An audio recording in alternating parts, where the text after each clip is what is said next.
and we're here today looking at biosphere ecology and looking at the biosphere, which is basically just a global ecosystem.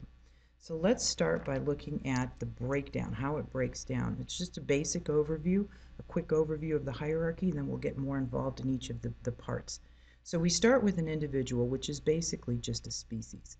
And a bunch of individuals together is a population.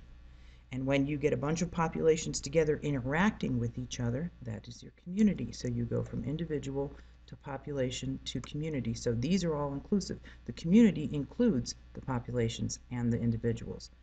Then we go to an ecosystem. An ecosystem includes communities, which are populations and individuals, but it also includes how those communities interact with water and non-living parts of the ecosystem or of the system. Then you move up to biomes, and biomes are basically ecosystems, several different ecosystems together that are put together, and they have similar animals, plants, and mostly climate. They have very similar climates. So therefore, the same type of plants are going to live there, and the same type of animals are going to live there.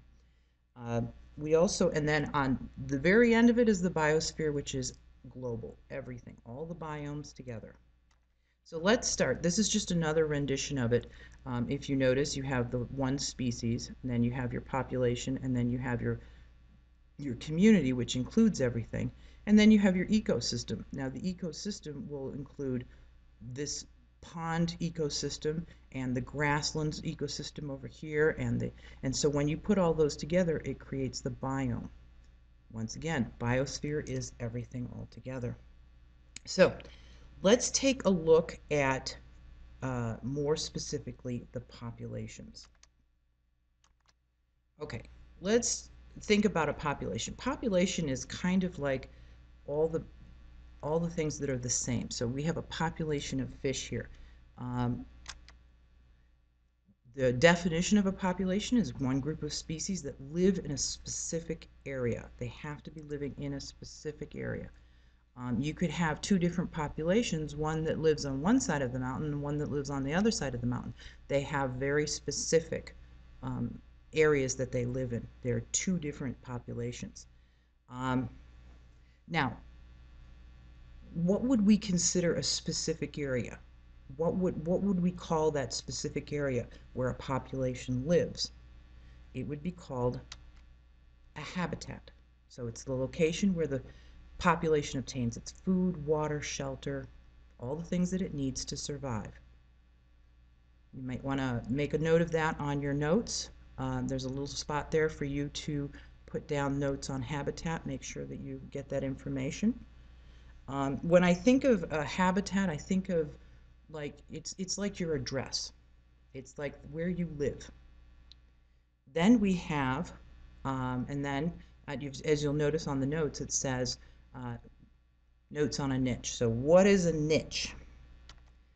A niche is a particular role that a population serves in that environment.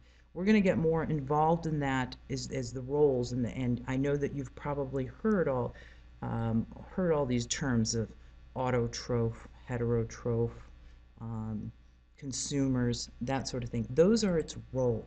Its niche is very much like its job or its career, what it does in the world.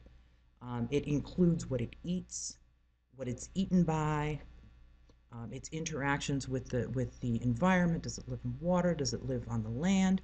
Those type of things. Those are all what a niche is considered. So the next on your notes, you'll notice it says, what is the difference between an organism's habitat and niche?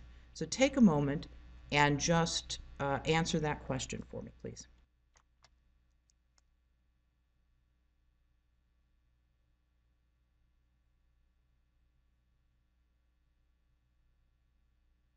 Okay, let's move on to community. Now, as I said before, community is your populations of many different organisms living in the same area. So in this community, we have our fish, which was our population, but we also have our rabbits, our turtles, our ducks, our frogs. We also have grass and probably bacteria that are living in the land here and algae living in the water. All of those make up the community. Here's the formal definition of community: different populations of organisms that live and interact. Here's my key word: interact in a specific area. When we are looking at communities, more than anything, that's what we're looking at, is the interaction between these organisms or these biotic factors. How does the fish get its food? Probably eating algae or insects. The rabbit interacts with the grass.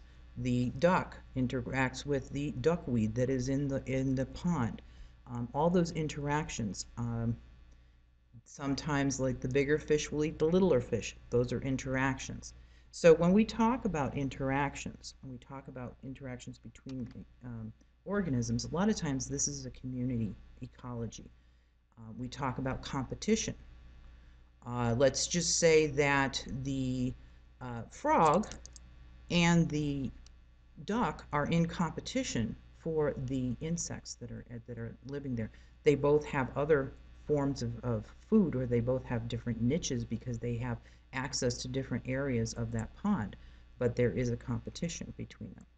The other interactions would be this would be um, harmful to both. Let's just put it this way: harmful to both. Then you have prey predator or parasite host, and with these, uh, one of the organisms is harmed and one benefits. Such as if you had prey predator, let's say you had the lion and gazelle. Lion would be the one that benefits, and the gazelle definitely would be the one that does not benefit. It is killed. Or a parasite host. Think of a tapeworm in a dog. The tapeworm doesn't give anything to the dog. The dog actually gets harmed because it's missing nutrients, whereas the tapeworm eats all the nutrients of the dog. It gets the benefit. And then we have mutualism. A lot of times you'll see this as symbiosis, where both organisms benefit. Okay, both organisms benefit from their from the relationship that they have, or the interaction that they have. Once again, this is just an overview, so you've probably already gotten into this in more detail, but it's just a little reminder as to what those interactions can possibly be. So I would like you to take a moment and answer the next question that's bolded, which is, what is the difference between a biological population and a biological community?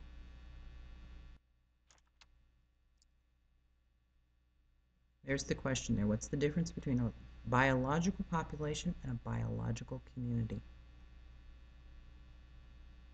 You could also say ecological population, ecological community. The reason why we use that biological is because you can have a population, it can be used in many different contexts.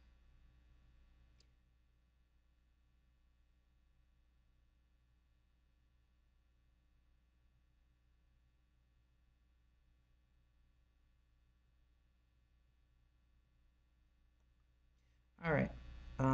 If you need more time, stop your video, and I think you guys are probably good at this. Um, let's go on to biotic and abiotic. I just want to do a little vocabulary before we move on to the ecosystems. You've probably seen this again, but let's just review. Bio means life. A usually means not. So if we have biotic, this would be living organisms or living factors. And if we have abiotic, it means not life or non-living.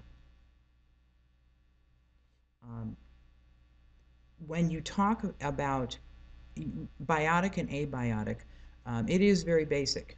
The desk is non-living. The person in the desk is living. But let's also define it as far as ecosystems are concerned.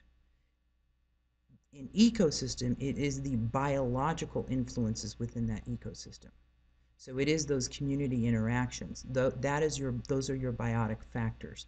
It is the biotics that interact with the abiotic and everything, but it is the biological features of that ecosystem. And equally, the abiotic is the physical and non-living factors that shape that ecosystem.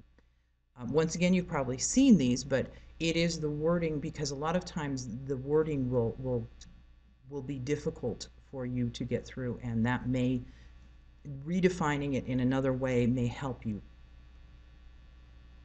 Okay, what I would like you to do is, if you look at this picture here, what I would like you to do is give me some examples. Sorry, give me some examples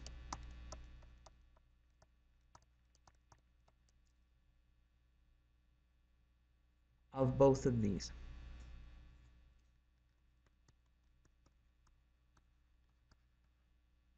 Um, just two or three on your sheet. You have them there if you're looking at this picture here. What are some biotic factors and what are some abiotic factors? We will go over those in class. We'll take a peek at some of the examples that you guys came up with.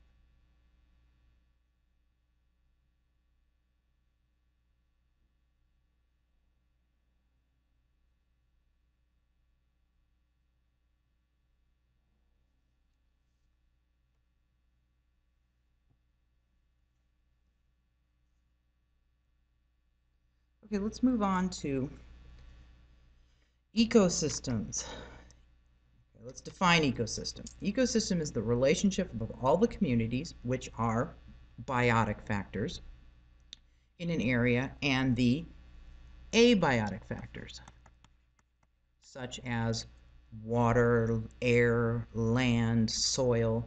All of those things are considered abiotic, and it's the interaction between them. We're back to that word, the interaction between them. When we start talking about ecosystems, we are talking about the flow of energy through the system and the cycling of chemicals through the system. This is where it starts to get a little more tricky. The communities have their interactions, but those interactions are very much influenced by the abiotic factors that are available to them. So, um, take a moment. There's a question that says, where does the ecosystem get its energy? Where does the energy, so we're talking about energy in this, the flow of energy, but where does the energy start from? Before you move on to the next page, stop and think. Can you remember where that energy comes from in that system?